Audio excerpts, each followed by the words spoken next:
Alam nyo,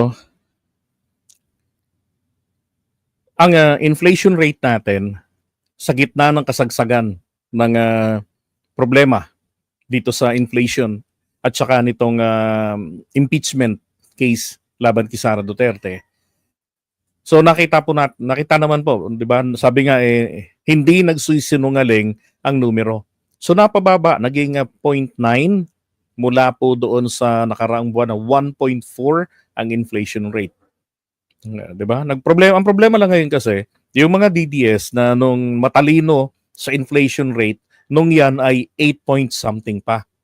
Pero nung bumaba na ng todo-todo, banabura na sa alaala nila ano ang kahalagahan ng pagbaba ng inflation rate.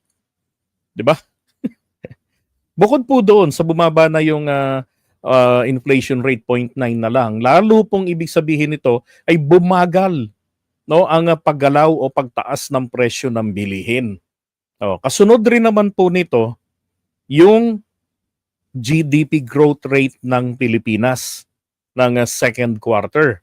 Nagkaroon tayo ng 5.4%. Diyan. At sinasabi nga na second tayo dito sa Southeast Asia pagdating sa growth sa GDP. Ano nga ba yung GDP?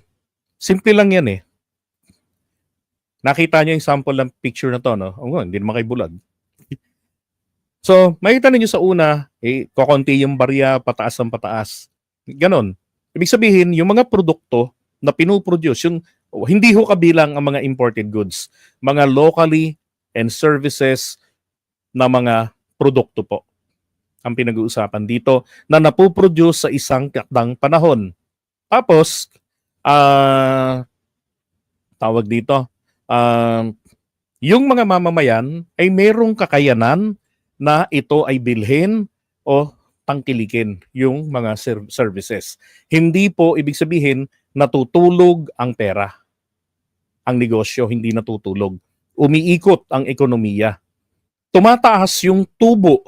Lumalaki yung kinikita ng mga namumuhunan sa isang takdang panahon. Doon po nasusukat ang GDP. So kung hindi natin ito nararamdaman sa ating bulsa, dahil po kasi ang madalas na makakaramdam niyan yung mga namumuhunan, gaya nga ng sinasabi ko sa inyo.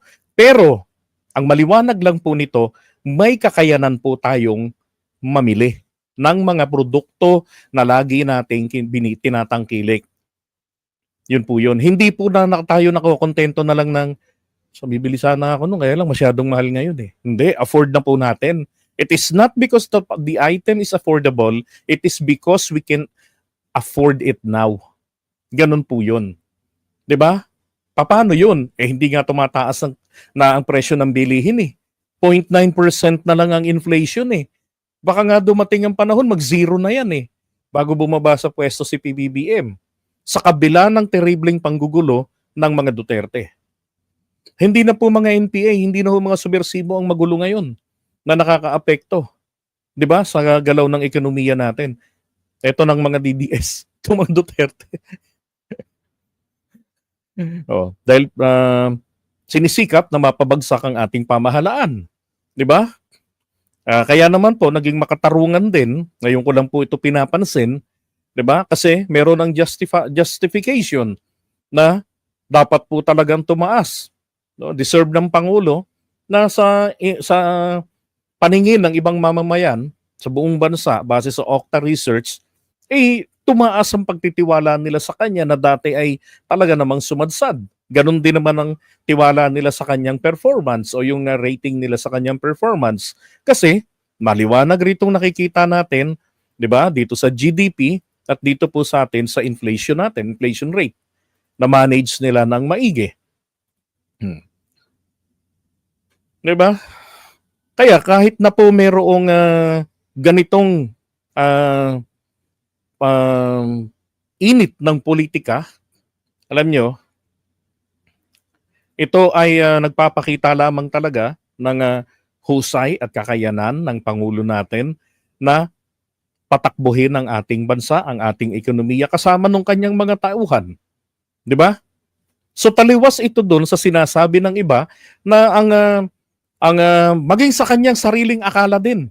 Ang akala ng Pangulo, ang impeachment, ito ay magdudulot ng pagkakawatak-watak, kahit walang impeachment Dahil nga po sa fanaticism, watak-watak po ang mga Pilipino. Polarized tayo dahil sa kulay ng politika. Di ba? And wala that's the way it is.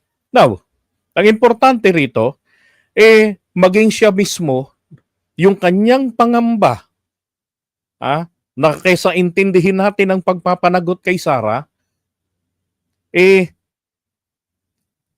trabahuin na lang niya yung dapat nang trabahuin dito para sa ating bayan. Aba, di ba yung pangamba niya mismo, nalagpasan niya. Yun ang importante dito. So kung anong grado sa Pangulo, well, I would say excellent. Hindi man perpekto ito, pero bigyan ko ng 9 kung 10 ang pinakamataas. Di ba? Lalo na yung nakaraang sona niya, napakatapang.